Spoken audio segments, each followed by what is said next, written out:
Olá, meus irmãos, paz do Senhor. Vamos iniciar mais uma aula da nossa escola dominical. E o tema da nossa aula hoje é pretextos para não orar. E aí nós temos um texto base no livro de Daniel, capítulo 6, versículo 10, que diz assim: Quando Daniel soube que o decreto tinha sido publicado, foi para casa, para o seu quarto no andar de cima, onde as janelas davam para Jerusalém. 3 vezes por dia ele se ajoelhava e orava, agradecendo ao seu Deus como costumava fazer. A gente precisa ver aqui na vida de Daniel qual a circunstância em que isso estava ocorrendo. Daniel capítulo 6 fala da ocasião da cova dos leões, e o rei tinha emitido um decreto, que não deveria se adorar somente a ele, né? E aí Daniel, diante daquela ameaça, de perseguição, até de uma morte iminente, o que ele faz? Ele vai orar. Então Daniel é um grande exemplo de como a gente precisa vencer os pretextos que a gente tem para não orar. Porque ele estava numa situação certamente muito mais dramática do que a nossa. E o que ele faz? Ele vai orar. Ele se ajoelhava e orava, agradecia ao seu Deus 3 vezes por dia, como costumava fazer, né? Então tem alguns pretextos aqui importantes que a gente vai analisar na aula de hoje. Em primeiro lugar, queria deixar uma reflexão, uma pergunta reflexiva, né? Por que você não ora? Ou então por que você não ora de forma suficiente? Ou então por que você não ora mais? Né? E aí quando a gente faz essa pergunta, muitas vezes a gente começa a levantar argumentos, que a gente acha que são argumentos, mas que na verdade são pretextos. E aí a gente vai analisar alguns deles aqui. Mas antes eu queria que você pensasse um pouco sobre isso, né? Por que você não ora? Ou então por que você não ora o suficiente?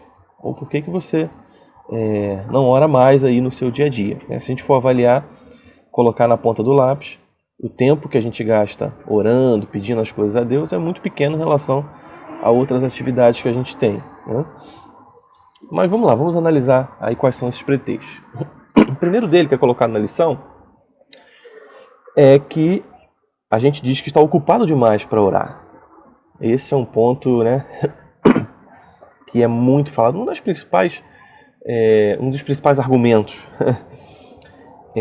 Só que isso traz uma falsa sensação de que a gente, não, eu estou sendo muito produtivo, a vida está muito corrida. E eu digo uma falsa sensação porque a gente começa a inverter prioridades.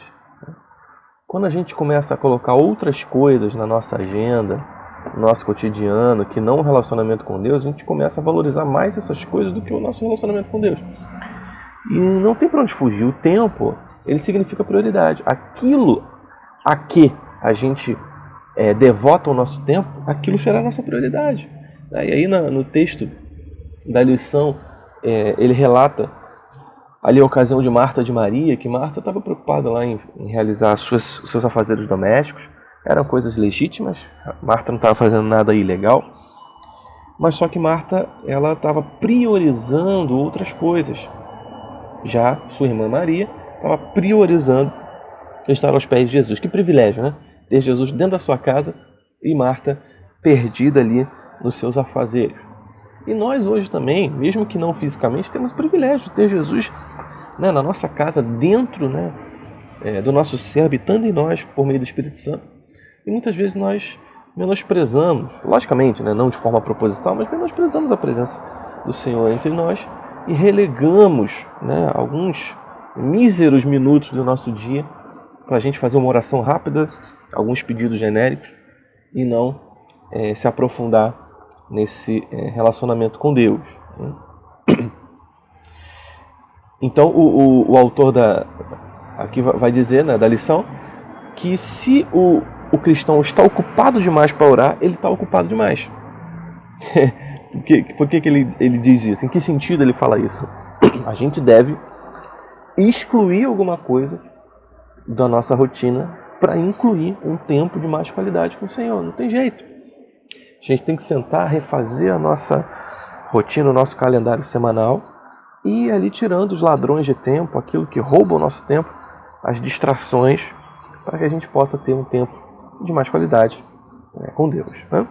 Segundo pretexto, quando a gente diz que se sente espiritualmente esgotado para orar. Ah, não, mas as situações, as dificuldades do dia a dia. E aí, quando chega no final do dia, eu já estou muito cansado, ou então de manhã cedo eu já acordo muito cansado, tendo que fazer as coisas.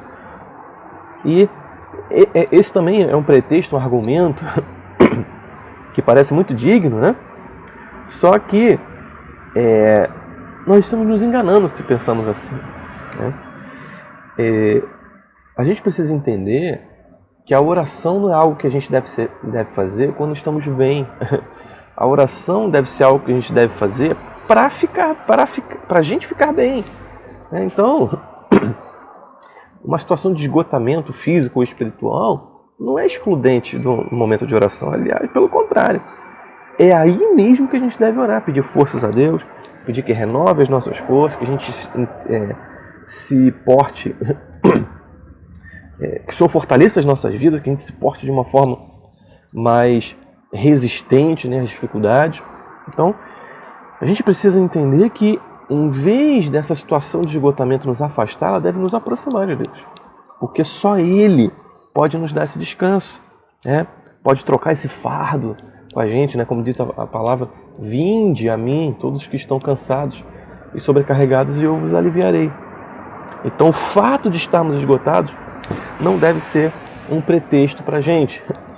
Ah, mas quando eu estou cansado, estou esgotado, eu nem sei o que dizer, nem faltam palavras.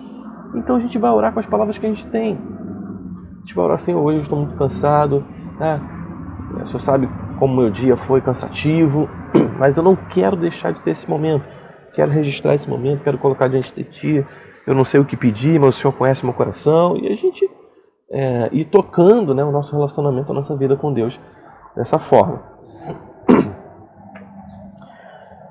Mais um pretexto: não sinto necessidade de orar. Esse é um pretexto perigoso, né? Porque pressupõe, né, uma independência espiritual, né? Pressupõe uma autossuficiência, né, espiritual. E aí muitas vezes isso é travestido por uma questão, né, entre aspas, doutrinária. Não, mas Deus já sabe o que está no meu coração. É assim, mas Deus estabeleceu esse meio para que a gente leve os nossos pedidos a Deus. A Bíblia afirma que devemos orar, né? Os discípulos pedem a Jesus: olha, nos ensine a orar. Jesus poderia falar: não precisa não, que Deus sabe.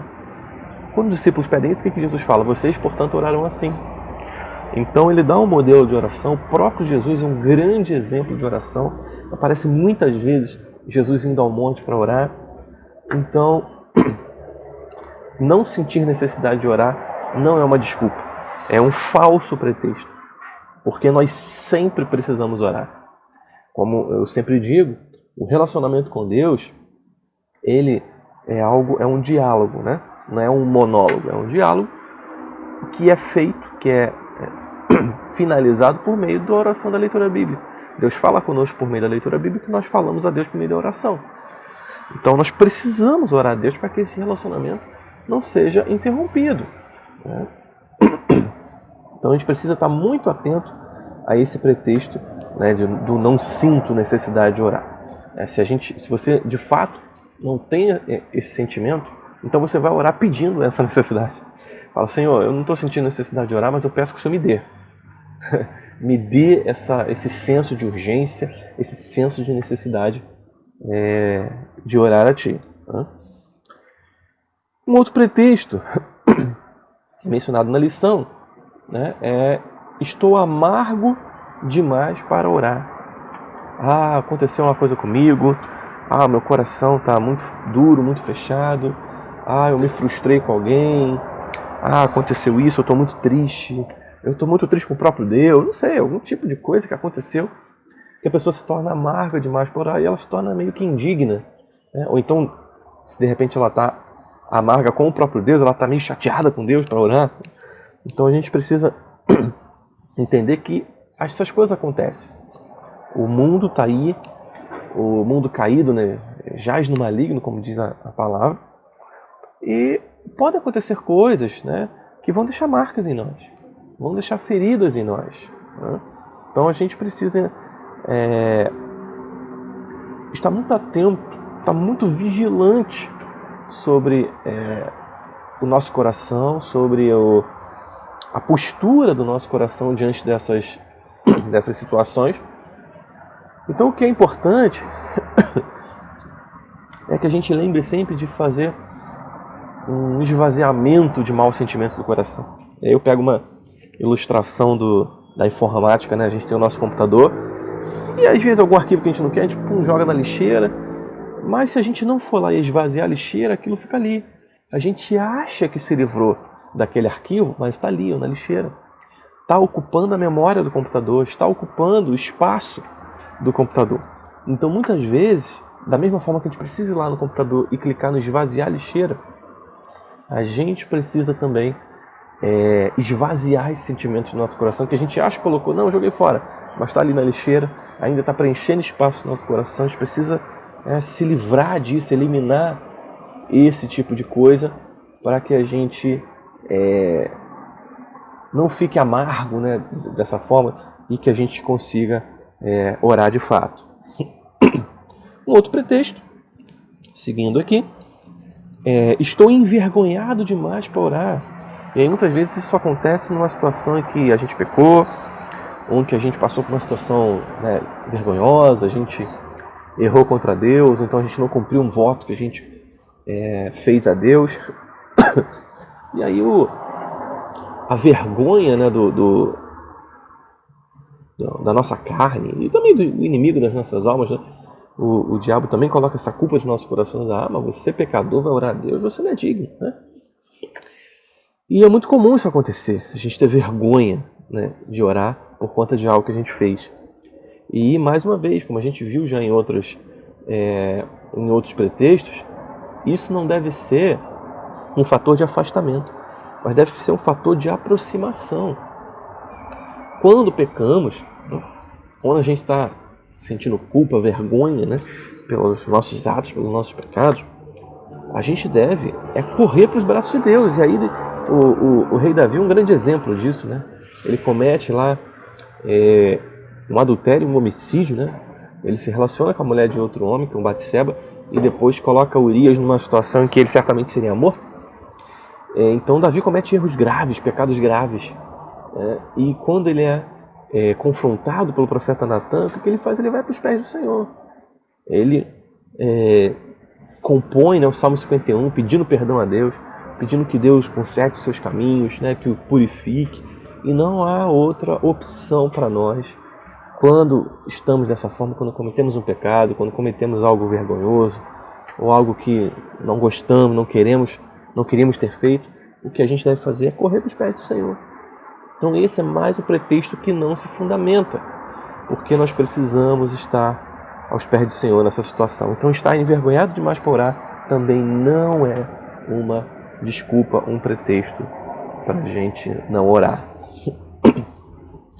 O último pretexto aqui que é colocado, que estou satisfeito com a mediocridade. A gente acha que o que a gente faz está bom. Não, mas eu oro. O que você ora? De manhã eu faço assim, Senhor, abençoa meu dia, amém. E aí no almoço eu falo, Senhor, obrigado pelo seu alimento, amém. E a gente acha que isso é suficiente. Como às vezes a gente está satisfeito com algumas amizades que a gente tem, que na verdade são colegas, não são nem amigos. Que a gente fala um oi, e aí, oi, tudo bem, beleza, tal, é aquela coisa superficial. Você troca 2, 3 palavras com aquela pessoa e de fato você não se relaciona com aquela pessoa. Você não tem uma profundidade, uma amizade de fato. Aquilo é uma colegagem, né? Uma coisa superficial. E muitas vezes a gente trata assim nosso relacionamento com Deus. Deus não se torna nosso íntimo, nosso amigo de fato, mas Deus se torna apenas um colega. Deus se torna um conhecido, porque a gente troca meia dúzia de palavras com Ele durante o dia. Então, estar satisfeito com essa situação também não é um pretexto, porque a Bíblia nos impõe essa necessidade da gente estar aprofundando o nosso relacionamento com Deus. A gente precisa se fazer amigo de Deus. E aí, ao fazer isso, a gente automaticamente nos afastamos de ser amigos do mundo, ser amigos da carnalidade, né, e de toda maldade desse mundo. Então o que a gente precisa fazer é crescer num aprofundamento, né, desse relacionamento com Deus. E essas lições aqui a respeito de crescimento espiritual, né, servem para isso, para a gente crescer, para a gente não estar satisfeito com a nossa situação atual. E aí, para encerrar a nossa aula, eu queria mencionar aqui a passagem que é mencionada na lição, Tiago 4, de 7 a 10, que diz assim: portanto, submetam-se a Deus, resistam ao diabo e ele fugirá de vocês. Aproximem-se de Deus e ele se aproximará de vocês. Pecadores, limpem as mãos, e vocês que têm a mente dividida, purifiquem o coração.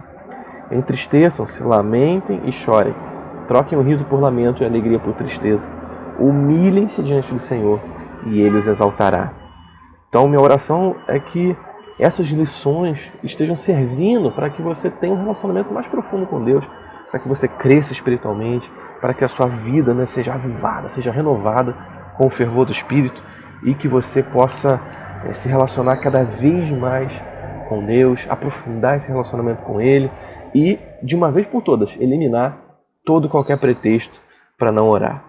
Então, que Deus possa te abençoar e que essa lição possa ter sido uma bênção para você. Guardamos você aí nas próximas lições, tá bom? Deus abençoe a todos. Um grande abraço, fiquem com Deus.